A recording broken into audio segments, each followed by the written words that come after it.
What up? This is Yinka Diz. Peace, this is Outlaw. Hey, listen to the 80s Babies podcast. And on today's episode, we have a tribute for the fourth studio album, Things Fall Apart by The Roots, released February 23rd, 1999. Yep. And when I suggested doing this album, you were curious if we were doing a tribute or make it a classic. And I know that in the past, I've wanted to do this album. You were never really all that excited about it. So what about this album aren't you like excited about, I guess? Yeah. I mean, this album is an album that I think I'm supposed to care about a lot more than I actually do. That's fair. Firstly. Secondly, I don't understand why this album absolutely has to be a tribute when albums like Be and Stillmatic have to be made a classic, right? So it's like... Got you. Cool. I mean, I don't know. So I think I put the question back on you a little bit, that it's like, I'd be interested to hear like why this album, and then why, what about it, I guess, really resonated with you that you would like want to do a tribute for it. Oh, well, first of all, before I get into what resonated with me, I think the reason why this album is better than the other two that you stated is particularly, you said Stillmatic, right? I said Be and Stillmatic, yeah. Yeah, I don't think, we talked about this. I don't think Stillmatic is a very good album at all. I think it has some good songs, and we don't have to relitigate that. We talked about it on the episode when we did Stillmatic. Yeah. B, I totally get it. I think the thing about an album like Things Fall Apart is, for one, this is the album that really kind of pushed the Roots into the limelight. Into like the front stage, like it got everybody's attention. The other thing too is that I think there's something to be said for like the context of when something is released, right? So we kind of talked about this when we were talking about like MC. So it's like, okay, fine. Yes, Kendrick Lamar is a better MC than Melly Mel. But in the context of when Melly Mel came out and the context of when Kendrick Lamar came out, like you have to give props for the originators. And I think that in an album in the 90s, I know this came out in 1999, but it came out early in 1999, right? I think that when everything is either very sample heavy based or the producers are making beats on their computer, to have a band making these hip hop records, which was something that, unfortunately, black music had to move away from for a number of reasons, right? They took art programs out of schools and this, that, and the other. But like making music with like instruments, at least in terms of like the hip hop fan base, isn't something that's really like in our like scope. And I think that some of the music that they were making here, you're on the verve of like that neo soul music, the Soulquarian sound, right? I think that for this album to hit the way that it did, particularly with some of the hits that it had, and you have Black Thought that, even though he's not really talking about much, is still killing it. I think that in the context of this coming out in 1999 versus B coming out in 2006 and Stillmatic coming out in 2001 after Blueprint, is like, yeah, I think there's kind of levels. I think there's a fair argument for B, like you're saying. I'm not particularly enthralled with anything that Common has to say on that record, with the exception of the very first track on that, which is, is a classic, right? But yeah. Whatever. I understand what you're saying. Nevertheless, though, I think the other thing too, real quick, the other thing too is that I'd be curious how many people think that B is Common's best album, whereas at least for a long time, Things Fall Apart was the consensus like Roots' best album from people that I know. That's so true. But you have different thoughts on that. I know you like is it Falling Down? Yeah, I like Rising Down. Rising Down. Yeah. But I feel you. I hear what you're saying. I think that part of my comment of the why I view this album the way I do is individual Yinka stuff. Part of it is, I think, maybe a comment about the Roots and their direction. So the first, the Yinka part, I'll talk about Unplugged. I remember when Jay-Z came out with the Unplugged album, and people were really excited to hear Jay-Z rap his bars over a band that we know playing his music. I didn't give a fuck about that. I never listened to the album. I like Jaguar Wright. But in concept, it's fine. But like, I never was impressed by live instrumentation for the sake of live instrumentation. And I feel like, while I give the Roots props for being a live band, I'm more impressed by a live band in a live setting than I am by a live band in a studio setting. And so typically, Yinka as consumer, I don't buy live albums. And I would say with the exception of, 2 records, 1, Reasons by Earth, Wind and Fire, and 2, Before I Let Go by Frankie Beverly and Maze, I can't think of many examples where I'm super excited about a recorded version of a live thing. Like I'd rather hear the studio produced version of something. And that's just me as a consumer. Tyrone. Okay, well, I also don't think I love Tyrone as much as you do as a rapper. That's fair. So, but it's a good point though. Your point's acknowledged. Yeah. Sure. So that's me, Yinka, as a consumer. Now, back to what we're talking about when we talk about Stillmatic and Be, and Like Water for Chocolate is probably actually a better example.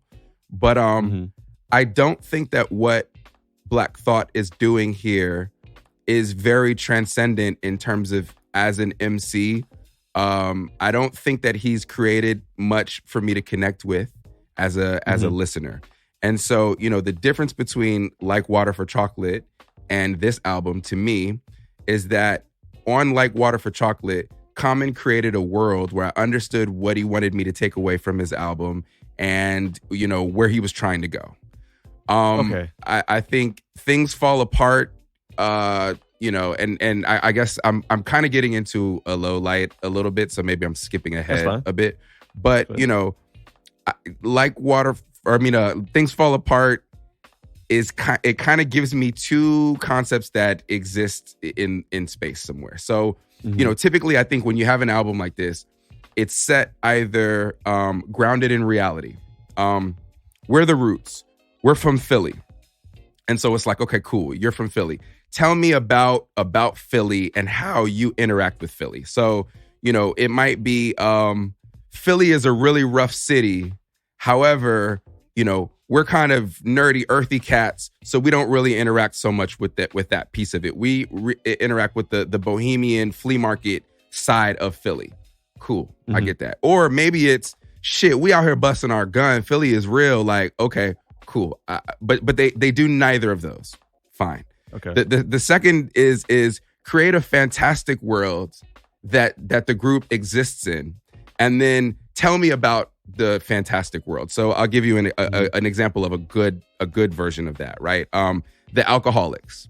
So the Alcoholics, we know they're from LA, but like they're not it's gangs out here, it's crazy. They're not, it's Hollywood, we're trying to get involved in Hollywood. They're, the world is one giant frat party, and we are the most interesting guys at the frat party. Where if there's somebody that's drinking from the keg, it's us. There's somebody doing a keg stand, it's us. Like, we're these wild, funny guys who also happen to rap. Cool. You've created a world that's your version of LA, and I know how you exist in it. Another good example of that would be someone like Wu-Tang. Wu-Tang did a great job of creating these atmospheres and these worlds. Exactly, right? So it's like while they're from Staten Island, I almost don't have to really know anything about Staten Island because they've created their own Staten Island, almost Shaolin, and they're set inside this world, and I'm sucked into this world. The Roots do neither of these well, in my opinion. And so as a result of that, we know that they're from Philly. We hear, I'm from Philly here and there. We hear that they hate whack MCs. Cool. But other than the fact that they're from Philly and they hate whack MCs, I don't know shit about these niggas. And I listen to fucking an hour and a half of music where I know, like there's really like maybe one song, You Got Me, where I'm like, oh, okay, he dated somebody and this is his situation. Other than that, the niggas just hate whack MCs for an hour and a half, and I'm supposed to be like, oh my God, this is amazing. Like, I don't know. So that's to be honest with you, how I really feel about this album. Got you. All right. Well, why don't we get into the Where Were You? And I want you to start because the Where Were You, for me, I think is relevant as to one of the reasons why I rate this album so highly. Got you. But why don't you start it off? That's fair. So, man, 99. I would have been at Oakton at the time, I want to say. So high school, Virginia, really interested in, underground hip hop. So to be honest with you, so I bought this album And it was fine. I probably bought this album around the time of buying a lot of albums. I do remember having Like Water for Chocolate. I do remember having Supreme Clientele. I remember some other albums in this time frame that I had. And I remember all of them a lot more than I remember this album. I remember having this on CD. And I remember I listened to The Next Movement a lot. I listened to Adrenaline a lot. And I was really impressed by the Beanie Siegel feature. I listened to Double Trouble. Yeah, like I probably listened to like 3 songs on this joint and then just took it out the CD like changer most times. This album wasn't something that like it individually resonated with me, but at the same time, it was almost like because of where I considered myself, where I sat, I had to buy it. And then I did, and I was like, okay, cool, I have it. But like, it wasn't a standout album for me personally. So that's where I was. Where were you? So 1999, I think at this point, this is the winter of 99, February. As much as I enjoy like the rocket sound, and that is the sound that I'm discovering, I'm still heavily entrenched into Wu-Tang. Like, I'm not even sure if at this point I was a really big Biggie fan. In fact, I probably didn't become a really big Biggie fan until the latter stages of 99 or possibly even like the year 2000. So I'm still really entrenched into Wu-Tang, but I've also just recently discovered like Black Star and that kind of sound. And the thing is, like, I'm writing at this point. So when I'm writing, we talked about this before, how like we're battling to nobody in particular, right? And my brother, who had a lot of these hip hop albums and will play a lot of things, he's like, yo, like, listen to this song, listen to this album, like, it's really, really cool. And it comes on, and it's like the first 2 tracks, like the act 1, Table of Contents, right? Yep. And like hearing that beat and hearing Black Thought just like rip it, it's like, wow. Like, I understand he's not really talking about anything, but if we're talking about like being transcendent on the mic, like, and there was a whole sector of like underground MCs, real hip hop heads who were just like rapping. And in my opinion, Black Thought did that kind of rap better than anybody. Like, better than anybody I had ever heard. Better than anybody I'd heard online. Really? Better than, like, he was doing it. Like, I understand, like, Cannabis, like, has, like, these bars. I got that, right? Because obviously, like, Cannabis was dope. But just, like, flow-wise and just, like, energy-wise and voice-wise, like, Black Thought was just so seamless. And then some of the beats that they had on here, like, I liked that jazzy sound. And so it just kind of resonated with me. There's a lot of songs on here that I like. There's a few that I don't. And the thing is, it wasn't even until like years later, because this is an album that I constantly went back to revisit because I enjoyed it so much. It wasn't until years later when I really was like, yo, he's not really talking about a damn thing on this album. Shit. Right? Which is a constant. We've mentioned that on this podcast a lot. He's really not talking about a goddamn thing on this album. Yeah. But it almost like doesn't really matter. Like, because it's just, I don't know, it just sounded so good to me, most of this album. So that's pretty much where I was musically, at least. Do you feel like, we've talked a lot on this podcast about how music was like it kind of becomes a part of your identity, right? Some folks will have an album and they'll have that album displayed in their house because they identify with it, right? Do you feel like this album kind of attached to your identity at that time or does, kind of currently? Absolutely. And I can say that with complete confidence because as much as I love this album and I do think it's a classic and I do think it's worthy of a tribute, I am also completely honest about like some of its shortcomings, right? Yeah. Like, I am completely willing to bust the balls of this album and make fun of it for having very little subject matter. Like, it's funny to me, but I don't care because I still love it so much. Right. So, that's what's up. Okay. Yeah. So did you want to talk about the critical reception? Yeah, let's talk about it. And I think that the critical reception of this album, at least when looking on the Wikipedia, was very good. Was it not? Yeah. I think pretty stellar marks across the board. I think typically 4s out of 5s, 8s out of 10s. There's a 9.4 out of 10 on Pitchfork. Yeah. And then the album also made, multiple kind of best albums, greatest albums lists as well. Yeah, I think the critical reception is was pretty good. All music critic Steve Huey hailed Things Fall Apart as one of the cornerstone albums of alternative rap, believing that it was the point where the Roots' tremendous potential finally coalesced into a structured album that maintained its focus from top to bottom. Then this is from the wiki. So I'm just getting all this from the wiki. Yep, but then our dear friend Panama Jackson actually is quoted in the wiki, right? He's cited in the wiki, right? So yes, he is. Panama Jackson is in there. He's on the wiki.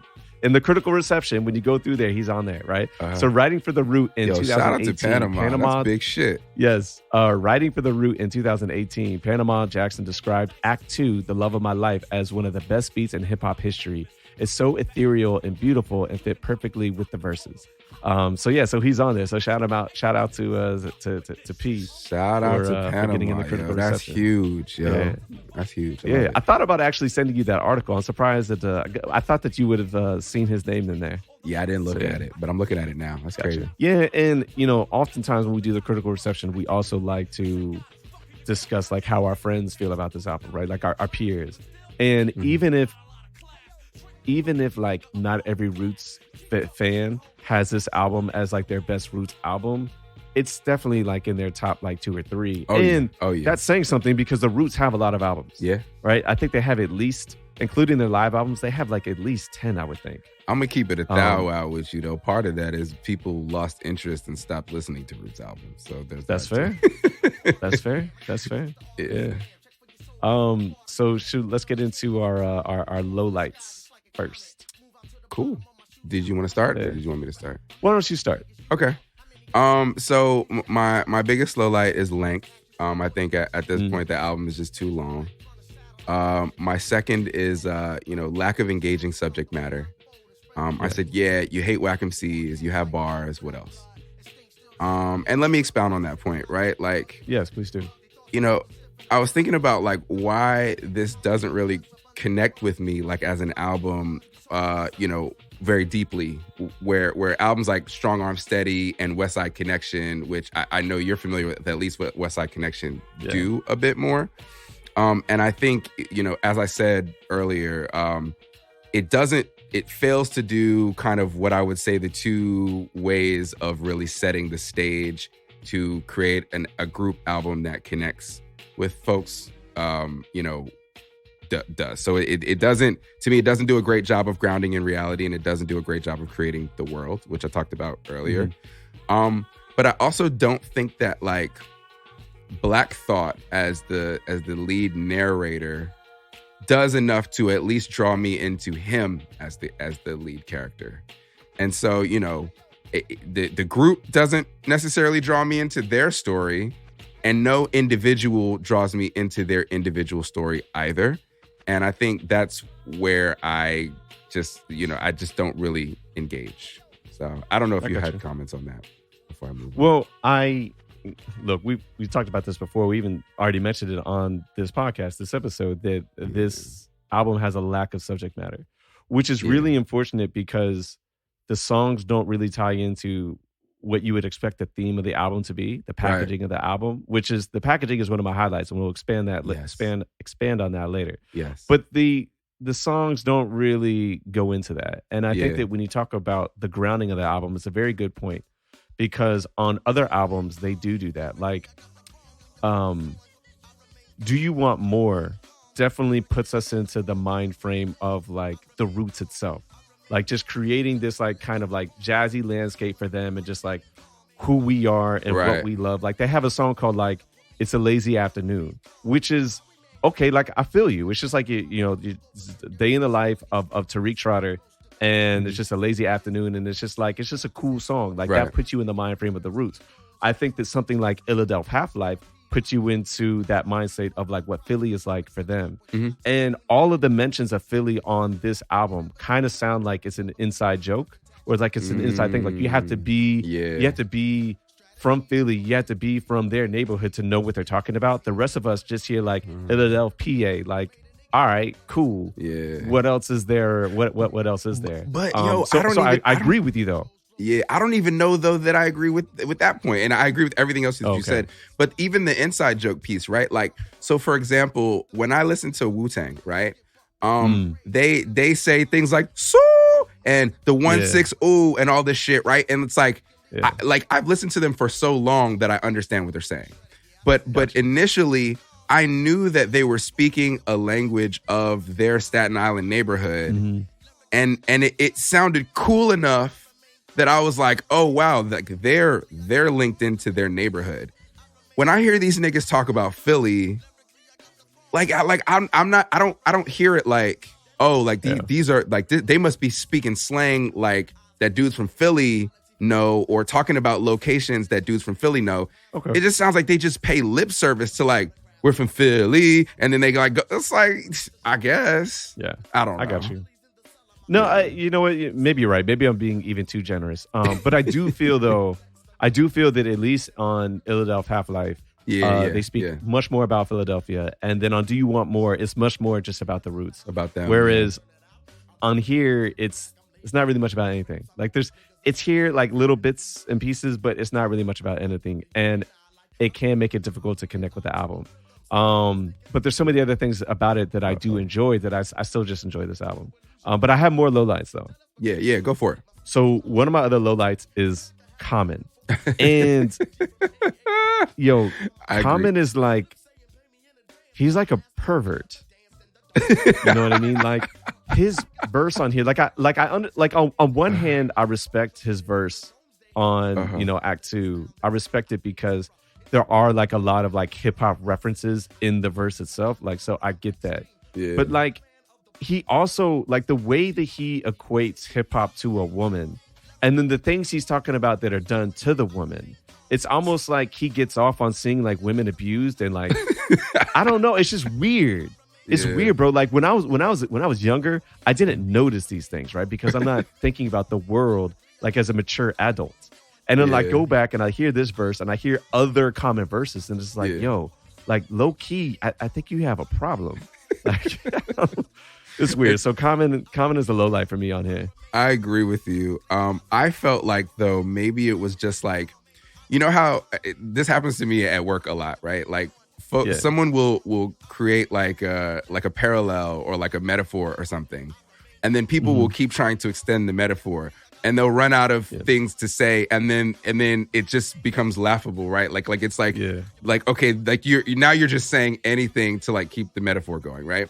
Yeah. Like I almost felt that way. Like I felt like, okay, we got I Used to Love Her, cool, and then it's like there's other songs that like Common's like been asked to extend the metaphor of like I used to love her, and he's running out of things to say, and so he's just fucking saying anything, and it's just like like I don't know why this song was created, and I was gonna wait till he went track for track, but like this song is so fucking annoying and corny to me. But anyway, wow, okay, that might be a salute me or shoot me, but we'll get to that on the when we get to track for track analysis. I mean, we already know what Panama thinks of the record, so you know clearly I might be in the minority there, but my last low light is the low key erasure of Malik B.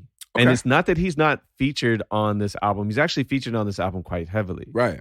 My problem though is that if you talk about notable songs on this album, the only one, is he on Dundee?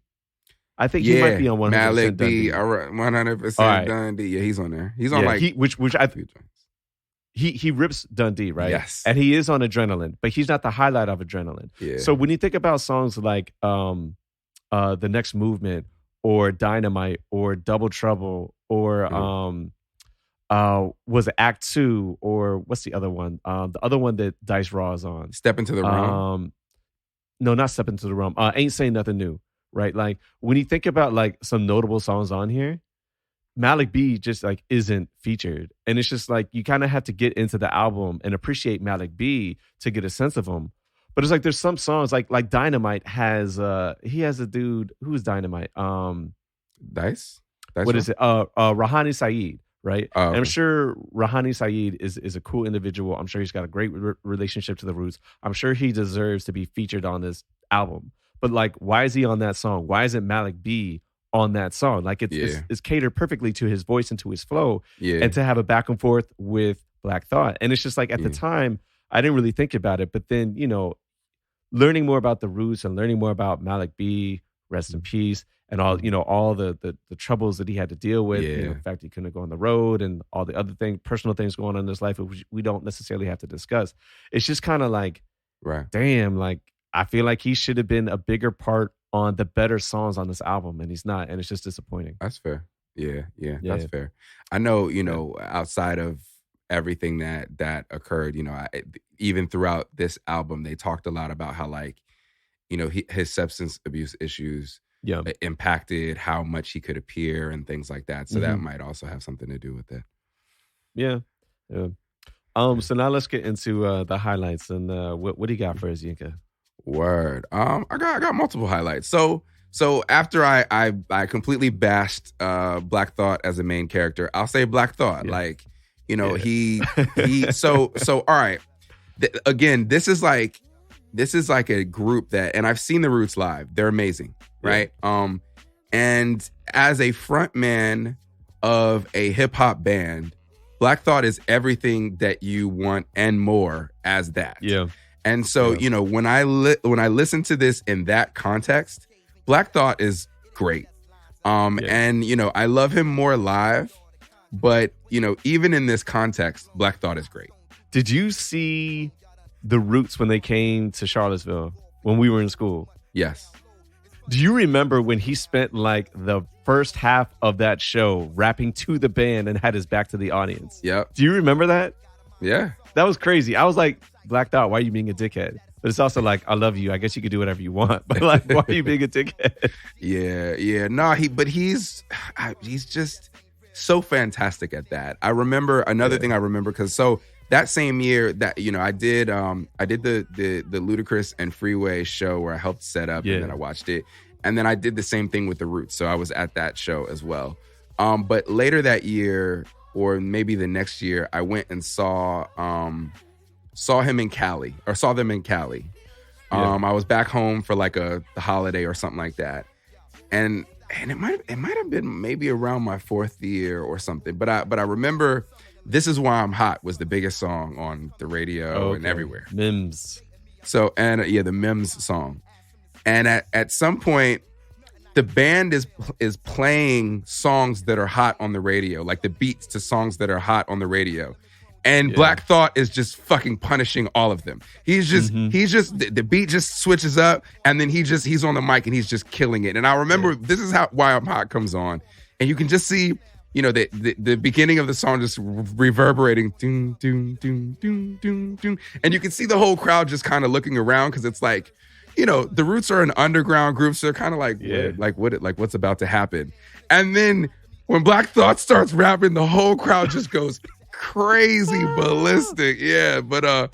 So Black Thought, man, like, I can't understate enough how good he is at this, which is, if what you want is like, because back in the days I would do shows with the Beatniks and with some of these other groups that were created in the image really of like the Roots, right? And do these live shows where you have a band, or you have a DJ, and you have an MC that's just keeping the crowd going and interacting with folks, and really being what the definition of an MC is, right? Like shepherding along this program. And as orator, Black Thought is excellent. Yeah. So cool. That's my first one. My second highlight is production. I think overall this production is great. And I think maybe even a bit to the detriment of the program, because I feel like on many occasions listening to this album, I would have preferred to hear D'Angelo over what I was hearing, or Bilal over what I was hearing, than Whack MCs, we're from Philly. This album was recorded in Electric Ladyland Studios, by the way. Yep, at the same time, right? Mm-hmm. Yeah. So that's what I'm saying. Like I'm hearing these, and I'm thinking like Water for Chocolate, and I'm thinking Voodoo, and I'm going, man, sometimes I wish that this production was placed somewhere different. Gotcha. But production as a highlight for sure. My next highlight is Scott Storch. Yes. I think Scott Storch really did his thing. And I think the records that he's on, like, elevated, you know. Even You Got Me, you know, for what it is. Like, he really stuck his foot in there. Yeah, for sure. Next is Jay Dilla. Oh yes, man, absolutely, yeah. Dynamite is it's so good.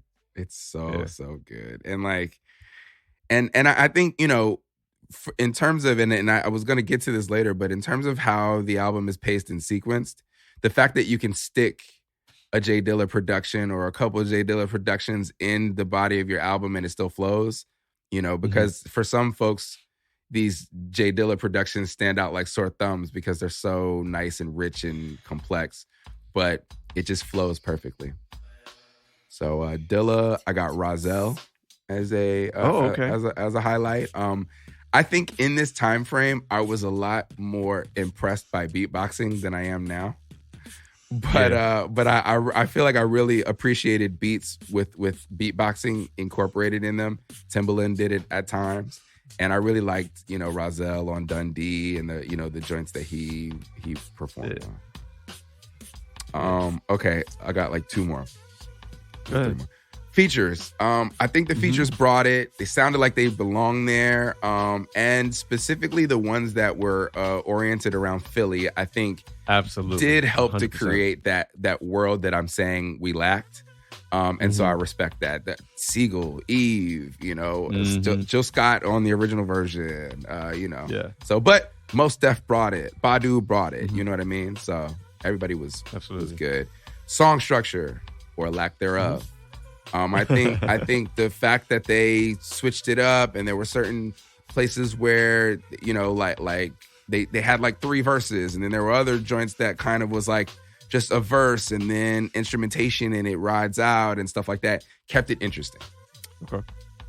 The mixes, you know, decidedly earthy and analog feeling. I could hear Russell Elevado all over these mixes, like, you know, like that Electric Ladyland, that you know, that Like Water for Chocolate and Voodoo. Like I heard the mixes contextualized in the same way. And then my last highlight, and it's probably leads into the track for track, so I won't put extras on it, but I feel like the intro is great. Oh yeah, it absolutely is. Yeah. So those are my highlights. What I missed. So we have a lot of the similar highlights. I said that, you know, the key contributors, Scott Storch, D'Angelo was a key contributor on several of these songs, as well as James Poyser. We have to shout out James Poyser. For sure. Yeah, absolutely. He's so good. The features, like you mentioned, Badu, Eve, Mos Def, Siegel.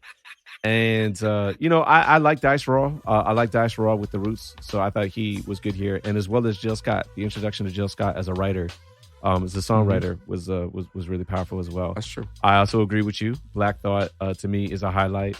The production is a highlight as well. The things that, I think the difference is that you said you did buy this album, right? Yeah, I did. So which album cover do you have? Ooh, do you remember? The one that I always see whenever I Google this album. Hold on, the girl.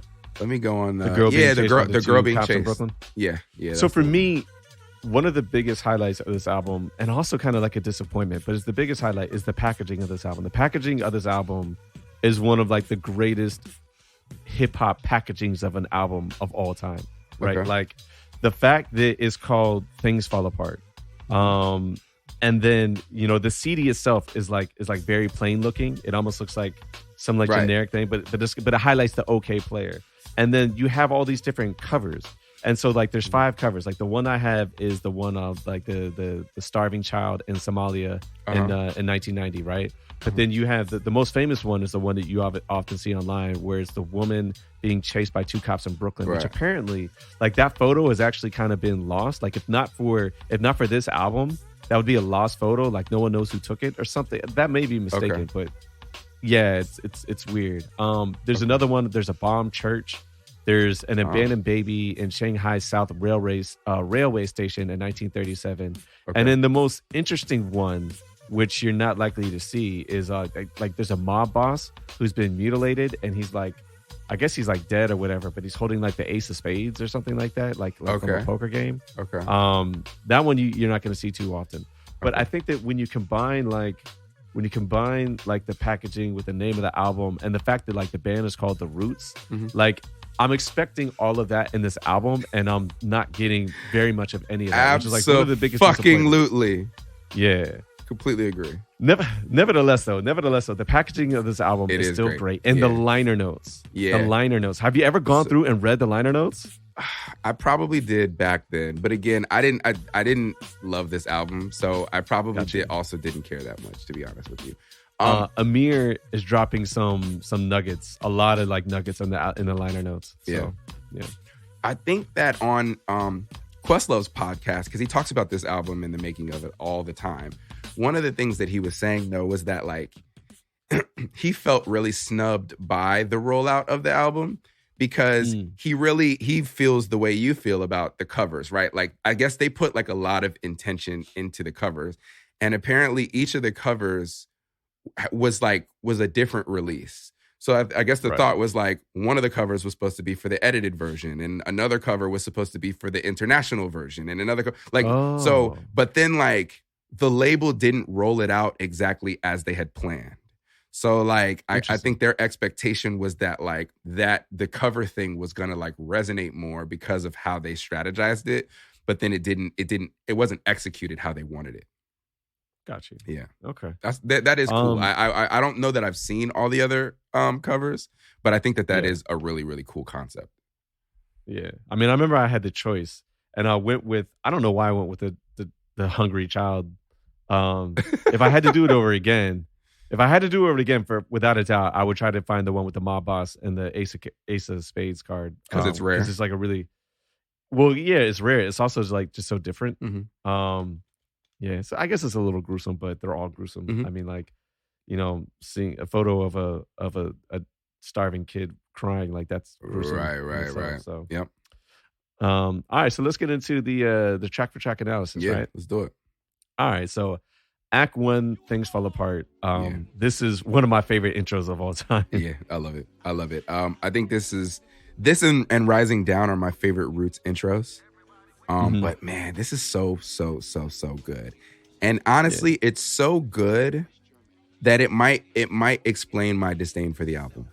Because it so well encapsulates everything that I want the Roots to tell me, that when it isn't fleshed out in the body of the album, it makes me feel very underwhelmed. Yeah.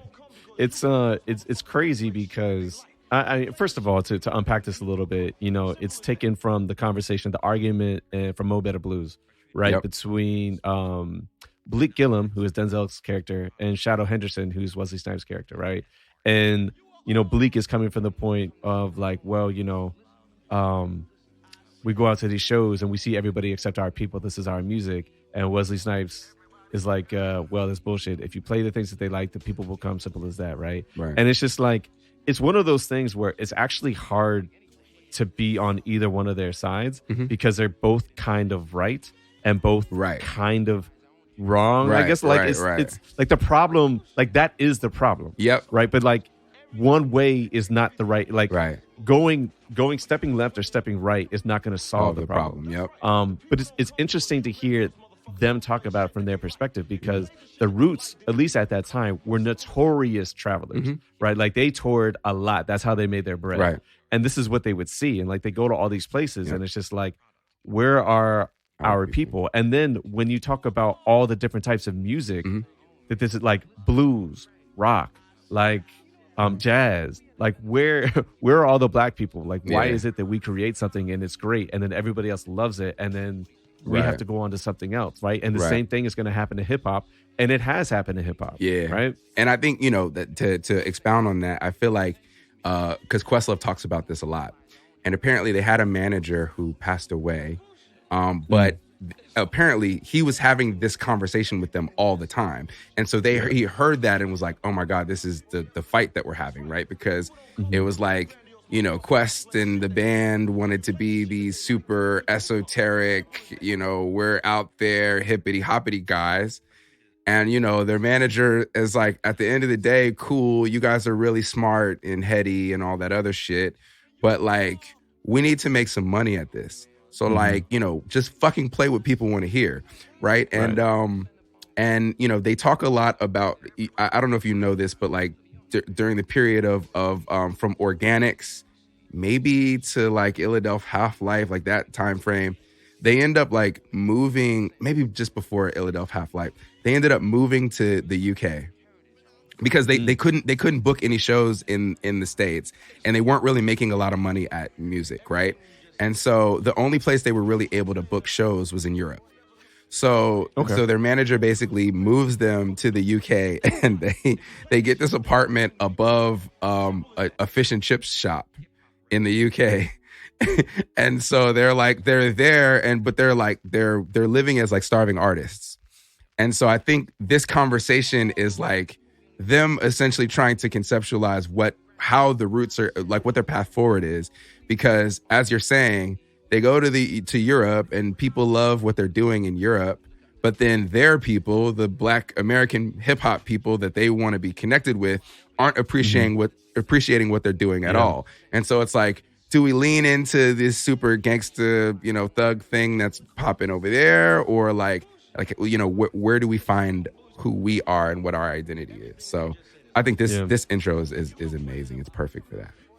The other thing too is I love at the end the little snippet that they have where I still feel this today, and I've even mentioned this on the podcast, where like sometimes hip hop isn't viewed as art, and it's just kind of viewed as disposable art. And it's crazy because I definitely feel that way now due to just the volume of music from the same artist who often sound like each other. Right. So you have a lot of the people who sound the same, who give us a lot of music frequently. Yeah. With me, I personally just think that dilutes the airwaves and it makes your art disposable. Right. But then to hear that back in, the 90s, when I don't necessarily consider hip hop in the 90s as disposable, but that was something that was happening. That was a conversation, at least it was happening then. Yeah. It's kind of crazy. Yeah. So, but then we get into like one of my favorite tracks ever. And really, I think this is my highlight of highlights, and that is the Table of Contents Part 1 and Part 2.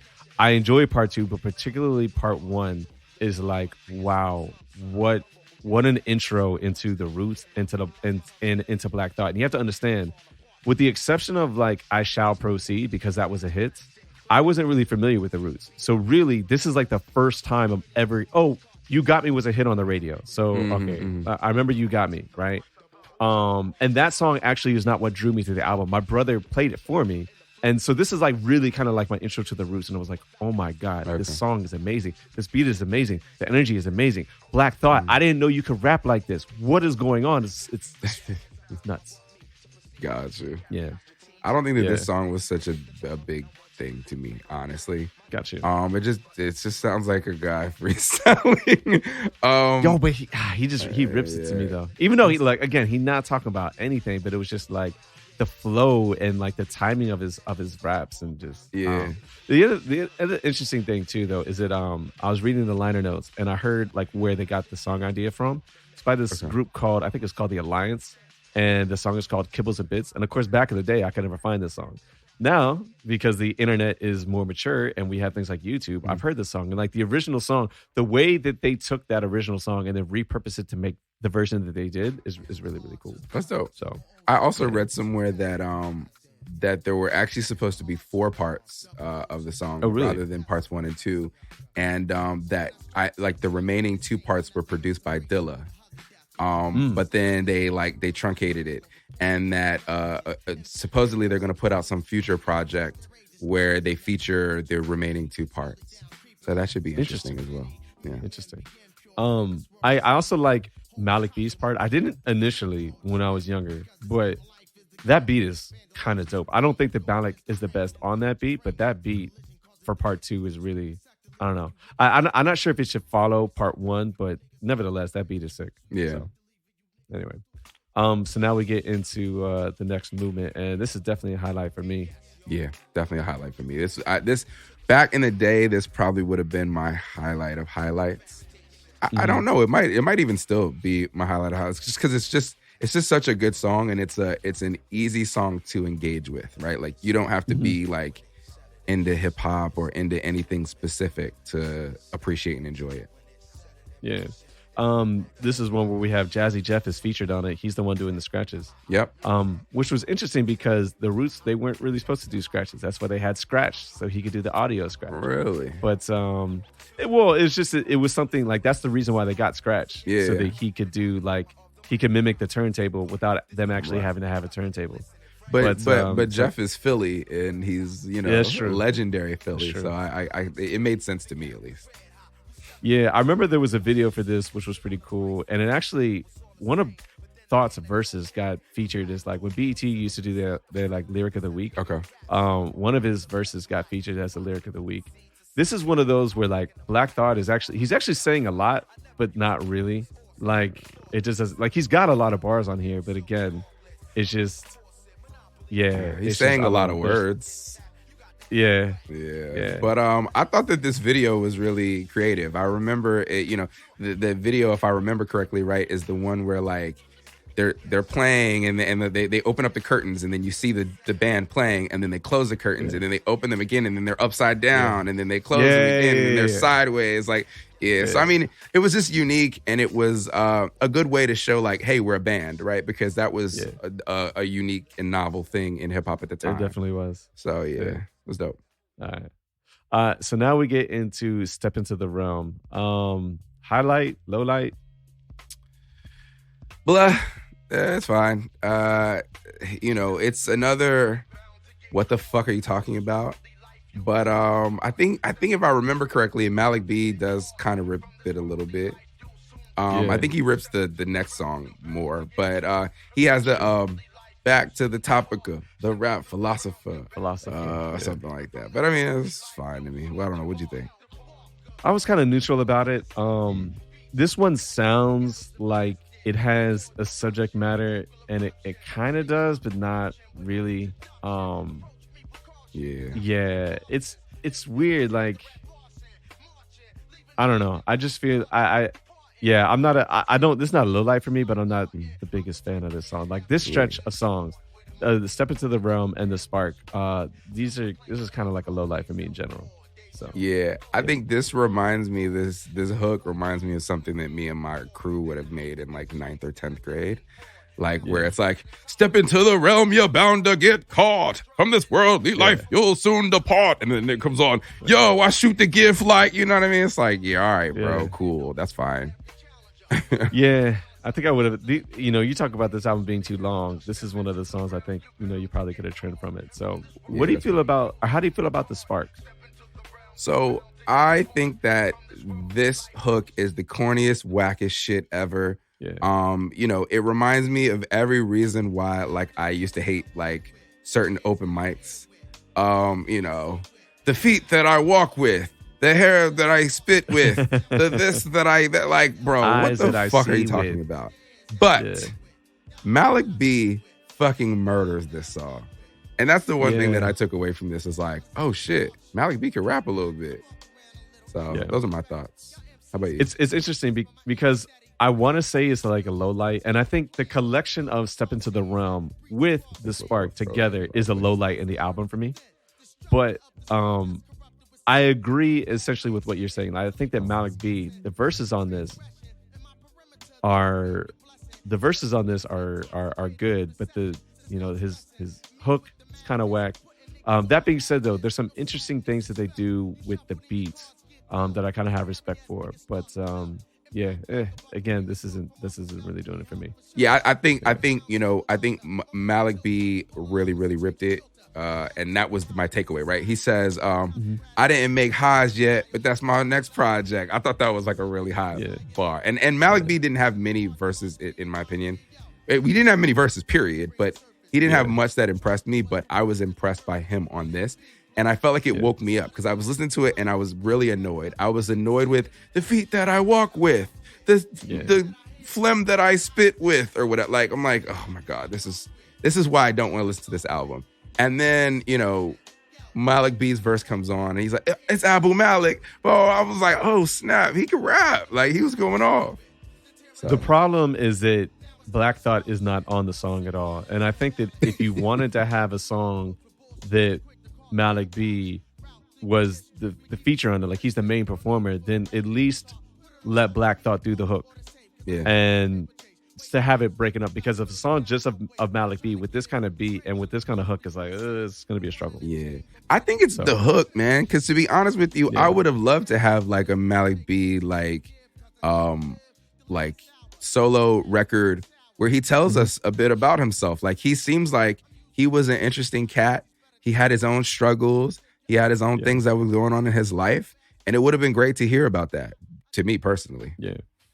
Gotcha. So now we get into Dynamite featuring Rahani Saeed. Yeah. And this is, I guess, my next favorite song on the album. Yeah. This might be our highlight of highlights at this point. Because this, I think that's fair. Because this Dilla beat is fucking incredible, bro. Like, I'm listening to this shit and I'm just like, oh my God, this is so good. Have you heard the original song that he samples? I don't think so. What is it? So it's from a band called Nirvana, but not the one with Kurt Cobain, right? This is the one from like the 60s. It was like a jazz band. Oh, okay. Yeah. And the song is called it's called Indiana. And like, so he samples it and he puts his crazy drums on it, right? And when you read through the liner notes, it's quite fascinating. I think that this is one of, is it this one where Questlove said like these were like the proudest moments of the drums? No, that was a different one. Okay. All right, there's a different one. But nevertheless, though, Jay Dilla tried to make his drums in a way that like he didn't feel could be reproduced by like a live drummer, and Questlove figured out how to do it. So like as he like as they actually like performed the beat live, like he was kind of like bragging to Jay Dilla a little bit, you know what I mean? Like just kind of like roasting each other a little bit. But yeah, but this beat and this back and forth, I really wish it was Malik B on here, because I think this would have been like one of the highlights for Malik. I think he would have killed it. But nevertheless, man, I still play the song at parties, to be honest. Yeah. Because like it's like one of those unexpected songs, and it's just got like such like this groove and this bounce to it. Yep. Yeah, it's really good. Yeah, it's like a modern James Brown song. Like it's fire. Oh yeah. So now we get into Without a Doubt featuring Lady B. Highlight, low light, neutral. I said this is the freestyle lunch table cipher record, and that's fine. Yeah. I'm not the biggest fan of this song, but I do still listen to it. One, because it's in a run. So like, you know, the opening intro through the next movement, like obviously I think that's a great like start to the album. Step Into the Realm, The Spark, that's kind of like when I go to sleep or just skip. But then we go into Dynamite. And then like we have like a good length of songs, right? And so Without a Doubt, like I don't necessarily need to skip it, but it's cool because they repurpose Schoolie D's Saturday Night. Have you ever seen the movie The King of New York? No. So King of New York stars Christopher Walken as Frank White, right? So obviously that's where Big gets his Frank White moniker from. But there's a song that's heavily featured. It's called Schoolie D's Saturday Night, and it's the same beat. Schoolie D is from Philly, I think. But because of that, like, I don't know. I just think that aspect of it is kind of cool. Got you. So it's a callback to Philly history. Yeah. That's dope. So that aspect of the song is cool. So now we get into Ain't Saying Nothing New, which is a highlight for me, but I get the feeling it's not one for you. I just think this song is funny because it's like, you have a song about how other people aren't saying anything new, and you're also not saying anything new. Absolutely. Yeah. Absolutely. And the other thing that I wrote down here is represent the legendary Fifth Dynasty crew. And that particular quote annoyed me. And the reason it annoyed me is because, you know, it's like we've never heard of the Fifth Dynasty crew, and maybe they are legendary, but why are they legendary? Where are they legendary? How are they legendary? Like, why do I care about them? And I feel like, you know, I just feel like the Roots did a lot of that, just like kind of throwing things out there that I didn't really feel like they qualified, and Ain't Saying Nothing New felt that way. But isn't the Fifth Dynasty crew, isn't that the Roots? Okay, maybe, I don't know. And Oh, I always thought it was the Roots because they were like, they always called like Illa Fifth represent. So they're representing like the Fifth Ward of Philly or whatever, right? okay, is that what it is? See, I always thought that's what it was. Went over my, it might be because they you. always would say like Illa Fifth, Ill Fifth, Yeah. you know, Fifth Dynamite. That's this Illa Fifth Dynamite. But like, okay, so they're legendary. Again, why are they legendary? How are they legendary? It just felt like a lot of empty platitudes to me. Gotcha. But I don't know. The beat was cool though. So what'd you think? Exactly. That's one of the reasons why it's so one of my highlights is because I think the beat is so cool. Yeah. Especially like the way the song comes together. I think they were essentially like doing an interview and someone asked like, well, how do you put a song together? It's like, all right, well, this is what we do. And then they liked it and it just kind of became a song. Dice Raw happened to be there, so and he was on it. So yeah, but and then they just said something for the hook, or I guess that's what it was. Yeah, y'all ain't saying nothing new. So, but again, like it was a missed opportunity because that beat is so cool, and the concept of ain't saying nothing new is really cool. But then they don't really touch on that. So exactly, it's unfortunate. Yeah. Now we get into Double Trouble featuring Mos Def, and this is absolutely a highlight for me. Yes, for you. Fuck yeah. So again, they're not talking. They're not saying a goddamn thing. I don't care. I don't care. The either. back and forth between Mos Def and Black Thought is amazing, and they sound so good on this record. Yes. Like Mos Def, like hearing this. I remember. I was in the car, like it was like a couple of years ago, and it actually had been maybe like 5 years since I had heard this album, which is too long because I usually listen to this album like, you know, like at least like once every other year or so. Right. And it's just been a while since I heard this song, and like it comes on, I just had like a smile on my face the whole time. Like Mos Def's like just bubbly energy on here. It's just so great. Yeah, I completely agree. I completely agree. This is like, you know, what was that NBA All-Star game where you had like Kobe was clearly trying to get MVP, but then there was someone on the other team. I don't remember if it was like AI or somebody else that's amazing as well. And so they're just going back and forth and back and forth. Yeah. And it's just like, you know that you're witnessing history while you're watching them, you know, and they look like they're having a blast. You know, they're going at each other, but in a friendly competition type of a way. Yeah. And that's what this track is. Like, it's actually probably my highlight of highlights. Actually, I've said that already like twice, but I really, really like this joint. I mean, the energy of it reminds me of jam sessions that I used to have with Cal Mont, our friend Carlos, right? Because Carlos, actually, when you hear him rap, he's kind of like, I'm not saying like lyrically, but like flow-wise and voice, he's kind of like a combination of like Mos Def and Q-Tip. So he just kind of has that energy. But one of the other things too is that I think Talib Kweli was originally supposed to have vocals on here, and they just cut him because it was too long. And that was a very good choice. That was a very good choice. I think though that I read that actually that like Talib actually ripped it, and I think the reason they removed it was that maybe the song was too long, and at the time Talib was an unknown artist. Yeah. I think they were like, like most, like we know you want to put your man on or whatever, but I think that's what they said, something like that. Well, look, they can say he ripped it all you want to, but it's like one of those things like, what's that expression? If a tree falls down in the forest and no one's there, does it make a sound? Like that's what that is. Yeah, you know, I'll believe it when I actually hear it. That Talib probably ripped it. You know, but this is the beat where I think this is Quest's proudest moments on the album with the drums. I forgot why, but this is like he just loves the drums that he did on here. That's what's up. And the other thing too is I just have to say that like James Poyser, I think this is like one of his beats. Yeah. And like he's just absolutely killing it with this. Yeah, he marks it for sure. So now we get into Act 2, The Love of My Life featuring Common, and I take it this is the low light for you. It's not a low light. It's just blah. Okay. Like, I feel like it's a corny concept that we've heard before with I Used to Love Her. And it's like, for me personally, I like Common. So especially in this time frame. And so it's like, it just feels like a wasted Common verse. Like, I feel like, don't make Common do I Used to Love Her part 17. Just give him a verse on a song that I actually care about. That's how I felt. That's probably true. Beat was good though. Yeah. And we already talked about how I feel like I don't know, Common was just into this whole idea of like women being exploited. I'm gonna, tangentially relate that to hip hop. Yeah. But for me though, this is still a highlight. James Poyser is heavily involved. I like how the song came together. It was supposed to just be an interlude, but they loved the beat so much. And like the background vocals, like that woman making that sound, you know who that is, right? No. So that's a Marie. I can never say her name correctly. It's like Marie Dolnay. Are you familiar with Zap Mama? Yeah.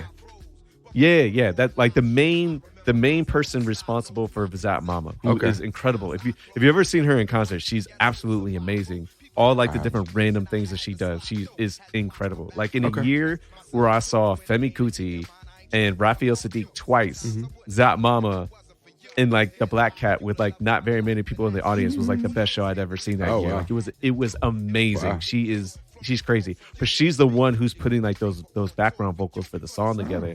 And I think that with like the string arrangements, like a good string arrangement, I think like the sound bed of this song is really, really cool. Yeah. Do they rip it?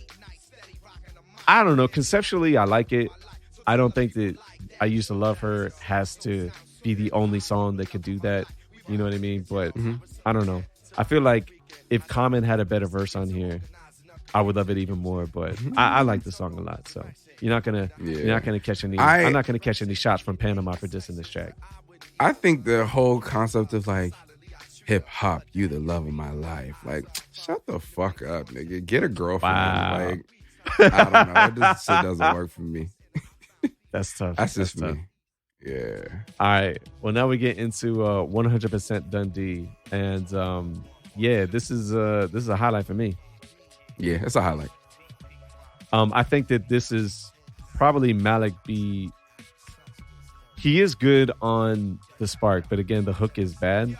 But like on this, it's just like he's just on the like I don't know. I feel like he rips it. Rozelle rips it, doing the bass and the drums at the same time. I think that like Black Thought sounds really good on here as well. And this is just a dope song. Yeah, so. I think I was a lot more excited about Rozelle beatboxing on the track back in the day, but I think I was probably just more excited about beatboxing back in the day. But this is definitely one of the better songs. And these are some of Black Thought's best bars, in my opinion. I like the I bayonet cassettes and chop beats with that part of his joint. Yeah, so I thought they both ripped it. This is one of the better songs. Okay. Deidre versus Dice Raw. It's an interlude, but it's still a highlight for me. What do you think? No? I don't even remember this. What was this? This is when it's Deidre, she's the cellist. So she's just playing the cello, and like Dice Raw is just like kind of freestyling, whatever. Oh, okay. Essentially, this was like a really, really long jam session, and then they just cut the snippet and put it on the album. I have a soft spot for the cello. Yeah. For whatever reason, I just think it's a really, really cool instrument. And so the fact that you have an instrument that can do those low notes, but then do those high notes both very, very well and effectively, I just have a soft spot for it. So it's still a highlight for me. It's a really quick interlude, is what it is. So now we get into Adrenaline, and is this a highlight for you? It is. This was one of my favorite songs even back then. It's the early Siegel verse. I love Siegel. I've always loved Siegel. And I love I used to cop off my man. Now I'm supplying him some Iverson. Like he just I love how he extended that. He just kept doing that. But yeah. I love this joint. How about you? Yeah. I'm trying to think if I'm definitely not neutral about it. I'm favorable about it. It's not one of my like highest highlights, but it is generally a highlight for me. I love Beanie Siegel on here. Dice Raw. I think it has too many verses. Like I'm not sure if I need Dice Raw on here. Yeah, that's fair. And is Malik B on here as well? Maybe. I don't know. There's 4 verses, right? Yeah, so I think Malik is on 3 here. verses? I'm not sure if I need too many folks. But Scott Storch is doing the keys on here, which is great. You got Scratch doing the scratches. And I think that one of the things I love about having Beanie on here is that when Questlove talks about him, yes, he has gone to Rockefeller at this point, but it's not clear that Beanie Siegel will become like Beanie Siegel. Right, exactly. And so to hear like so many names, like Jill Scott's being mentioned, Eve is being mentioned, Beanie Siegel's being mentioned, and Questlove doesn't know that they're going to be like stars. Right. It's really kind of cool. I love that about Questlove's story. he's almost like the nucleus of this Philly world, and how he, like, these folks kind of come in and come out of his story and create their own stories, and I think that's amazing. Yeah. So then we have Third Acts, which is Scratch versus Quest, I guess. Are you familiar with this one? Yeah, so I think at the time I thought it was Rozelle. I wished it was Rozelle, because I think Rozelle's a better scratcher than Scratch. In my opinion. But it was just fine. Yeah, it's fine. I kind of feel the same. Yeah. So now we get into You Got Me featuring Erykah Badu and Eve. And a shout out to Jill Scott because she wrote the hook. Yeah. But is this a highlight for you? It's a highlight. There's not too much to say that hasn't been said already, because I feel like they've done a whole podcast about this. But the only thing is I low-key kind of wish the Jill Scott version was on here. But that's all. I feel that. I do like that they both performed at Dave Chappelle's Block Party. Yeah, that's really cool to me. I think that Jill Scott's hook writing is a highlight for me. I think, the keys from Scott Storch are a highlight. Mm-hmm. Introducing Eve. If she's not introduced here, is this her first verse? It's not her first verse, but like at the time she had gotten a deal with Dr. Dre, and it fizzles out. She comes back home to Philly, and they're trying to figure out what they're gonna do with her career. But she's not Eve yet. No, she hasn't even done the Rough Riders thing yet, I don't think. So she was like a fairly unknown artist at the time. Yeah. Her appearance on here is crazy. I think Badu's appearance on here is crazy. Yeah. Funny thing is, Black Thought is actually like the worst part about this song. You think so? He's just all the other. He's not bad. He's just like every other aspect of the song. I think is great. Yeah. The video of the song is really cool too. Do you remember the video for this? What happened? So the video for it doesn't really have much to do about the song, but it's still really, really cool. So Black Thought is like walking through the streets, and everybody on the ground is like everybody else around, like they're just on the ground, like laying there. Okay. Right? And he's walking along, and he's seeing all these people, and he sees his girl is on the ground, and so he goes, and then like he goes to spoon her, like he goes to cuddle her, Mm-hmm. and then it flashes, and then everybody else is like alive and awake, and she's on the ground like screaming because her man has just been shot. And he's the one who got shot. You don't remember this video? Nah, that sounds crazy. Oh, it was really cool. Yeah, it was really, really cool. That sounds crazy. And the other thing too is I love at the end when like it gets into this like drum and bass. Yeah. So that's really, really, really cool. Yeah. Quest talked about how when they lived above the fish and chip shop in the UK, they got really into drum and bass because that was kind of the music that was popular over there at the time, and he wanted to find a way to incorporate it into what they were doing.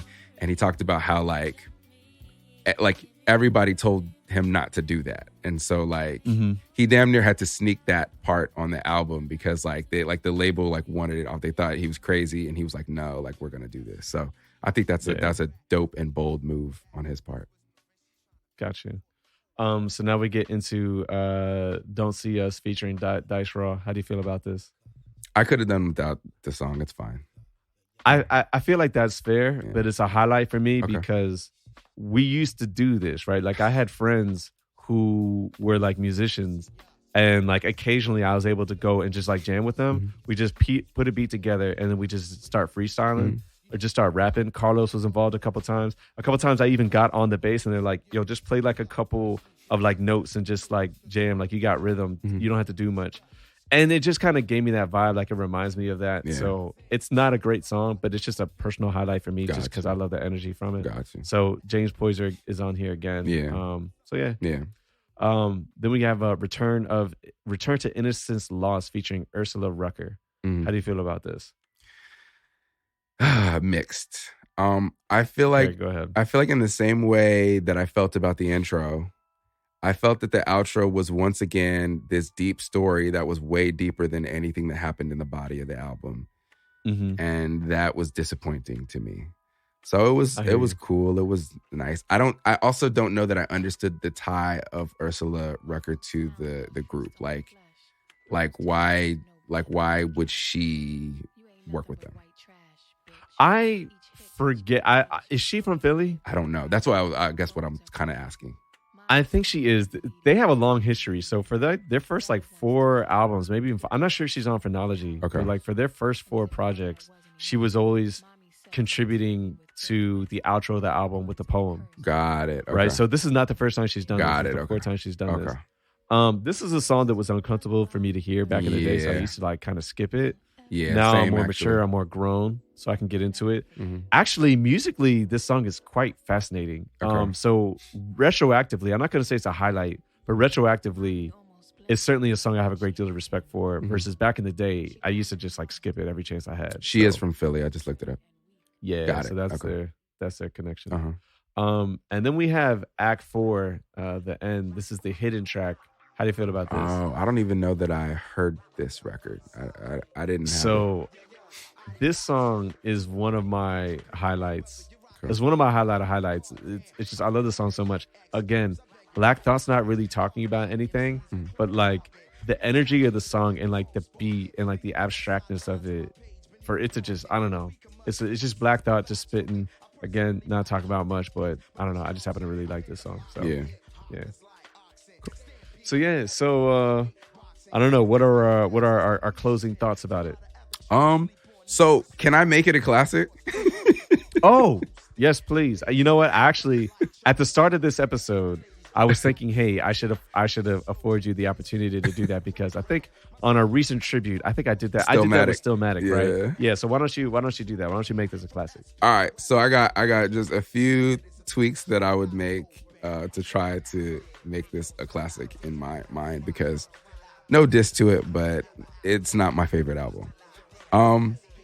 First, I kind of talked about the 2 ways of kind of setting the stage for characters, right? Either set in reality or set in a fantastic world. I feel like I would set this album in Philly. I would as well. Yeah. I would have a song like Where I'm From by Jay-Z, where the roots actually tell us what it's like in Philly. Like, let us know that either it ain't all cheesesteaks in this motherfucker, or, I mean, even if in West Philadelphia, born, like, I don't know, whatever, wherever your Philly is, like, tell me a little bit about how things are where you live. That would be interesting to me. I would leverage a little bit more of their Soulquarian network. I feel like they did that decently, but maybe give me some Bilal, give me, a little D'Angelo, a little Jill Scott, maybe even music, even though I know he's not technically a Soulquarian. No, we don't need music on that. Even though he might want to be one, but that's a funny story. But yeah, I would leverage them because a lot of this feels like a jam session or gigging, and clearly those folks are a part of that gigging world that Questlove created. Yeah. Next, I would create some specific topics that don't include whack MCs, and I would say you have to write about this. Let's talk about things that are real life things, and you provide your lens as to how those things matter to you or whatever. And I'm not gonna give what those topics would be, but I'm just saying let's talk about I hear you. Yeah. I hear you. Next, I would have a solo Black Thought record where he actually tells us about himself. And, I think that You Got Me, what was a pretty good record of Black Thought telling us about him in relationships. So I wouldn't necessarily make it another relationship record, but something else that tells us about who Black Thought is. I feel like when I hear Questlove talk about Black Thought, in terms of how they were growing up on the podcast, I feel like I'm hearing about someone I've never heard before. So he talks about Black Thought as this kind of cool, charismatic guy, used to get all the girls, knew everybody, was cool with the thugs, but also cool with the nerds, blah, blah, blah. Like that's how he describes him. I can totally see that. Have you ever met him? No. I met him briefly. Yeah, I got that vibe as well. Yeah, it's interesting though, because and another thing that Questlove says about Black Thought is that he's very, very stylish.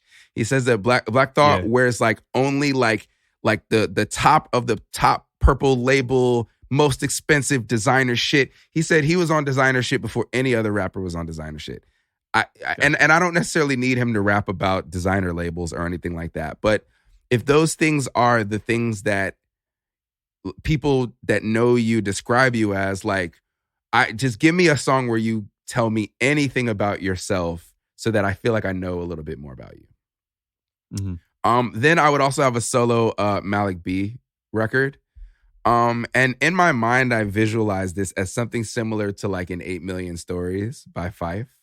Like I like how, you know. Oh, that would be fun. Yeah, I like how Fife was like, yo, you know, went to Cornville to get a milkshake. You know, like he's telling you about all these things, but the references that he's giving you in his story, even though it's a super dramatic story, is like, oh, okay, like, you know, Starks got ejected. You know what I mean? Like the things that tell me a little bit about what you care about in your story.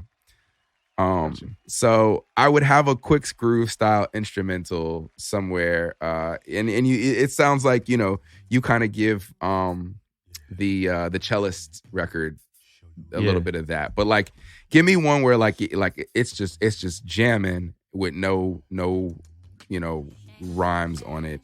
You can even, if you want, you know, you want to have like D'Angelo on the vocals just in a muted way, like just to kind of give it some words, cool, but like. Give me one record where it's not lyrical, miracle, spiritual, but like we let it breathe a little bit. And then I would include Jill Scott's version of You Got Me as a bonus cut. And then I would sell a single with both versions with alternating covers. So, you know, similar to how they did with their covers, because I think that their covers is really unique. It'd be cool if like there was a cover, like some sort of conceptual cover with Jill Scott on it and some sort of a conceptual cover with Erykah Badu on it. And then people could buy the single, but depending on, you know, who they're more aligned with or what cover they like better, they can buy either single. I think that would be like a good promotional thing. So those are my changes. I feel you. I agree with a lot of them. For me, the biggest one is just the subject matter. Right? You need to have. I'm not saying you can't have songs like Dynamite and Next Movement and Double Trouble, because I think they're really, really good songs and they add to it. But there were so many opportunities where you could have had things really aligned with Things Fall Apart, and not necessarily the album covers, right? Because you could argue that the album covers are a result of Things Falling Apart. I would more go towards what's the name? Chinua Achebe. Yeah, Chinua Achebe, right? I would more go towards that, the album, the theme of that book. Yeah, where it's like, how did we get undone from within, to be susceptible from, you know, the external forces that are ripping us apart. And if, you know, they kind of do that with hip hop. So it's like, okay, if it's going to be about like Black people and the relationship with hip hop and how we came undone, give me more of that. But they don't really, like, you kind of have like some bars, but like structurally, give me something more concrete. Yeah, I totally agree. And I think, you know, you make a good point. That title, first of all, is an excellent title. And it's a great reference to a book. And it's a great reference to where the Roots see themselves in terms of how hip hop moves, right? And their name is The Roots. Right. But I think that intro does a better job of aligning to what Things Fall Apart is about than anything else on the body of the album. So I completely agree with what you're saying. Yeah. So, cool. All right. Well, I think that should wrap it up for our tribute / make it a classic for Things Fall Apart, which is an album that I love. And I wanted to cover this, I think, back in like 2019, but we never got around to it. You know, for the 20 year. But you know, there's still some other Roots projects I would like to do. I think maybe a Put You Up for Do You Want More would be really interesting. Have you? How familiar are you with Do You Want More? I haven't listened to it since high school. Oh, okay. That was one of the one I had that in my rotation a lot. Okay, so yeah, very fond of that album. But maybe even like a Make It a Classic for Phrenology. And I think that Nate said that that's his favorite Roots album. Okay.